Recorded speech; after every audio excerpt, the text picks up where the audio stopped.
long time unfortunate persecution and killing and abuse of religious minorities, Hindus, Buddhists, Christians.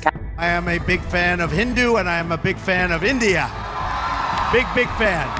Doctor ইউনুসকে কেন দু চোখেও দেখতে পারেন না ট্রাম্প? কি কারণে ডক্টর ইউনুস ডোনাল্ড ট্রাম্পের চরম শত্রুতে পরিণত হলেন এবং এই দূরত্বের মধ্য দিয়ে শেখ হাসিনার পথকে যেভাবে আরো সহজ করে দিল? ভারতের দিল্লিতে অবস্থানরত মার্কিন ন্যাশনাল ইন্টেলিজেন্সের প্রধান তুলসী গাবার্ডের বক্তব্যের দিকে নজর এখন সবার, বিশেষ করে বাংলাদেশ নিয়ে তার তথা মার্কিন প্রশাসনের দৃষ্টিভঙ্গি কি তা জানার আগ্রহের জন্য শেষ নেই। বিশেষজ্ঞরা বলছেন ট্রাম্পের সঙ্গে ইউনুসের টানাপোড়েনের সম্পর্কটি ওপেন সিক্রেট। তা হয়তো অনেকেই জানেন। ডক্টর ইউনুসের সঙ্গে বিরোধ মূলত 2016 সালে ট্রাম্প প্রথমবার মার্কিন প্রেসিডেন্ট নির্বাচিত হওয়ার সময় থেকে শুরু হয়।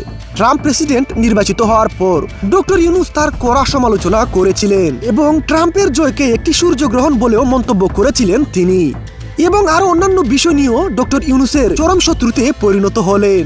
তাই বিশেষজ্ঞরা মনে করছেন ট্রাম্প কখনো তার শত্রুদের ভুলে যান না। তাই হয়তো সাম্প্রতিক সময়ে বাংলাদেশে হিন্দু ও সংখ্যালঘুদের বাড়ি হামলা এবং ইসলামী সন্ত্রাসবাদীদের নিয়ে মার্কিন গোয়েন্দা প্রধান তুলসী গাবার্ডের বিস্ফোরক মন্তব্যের পর তা দিনের আলোর মতো ফুটে উঠেছে, যে কারণে ডক্টর ইউনুসের জন্য মহা চিন্তার কারণ হয়ে দাঁড়িয়েছে।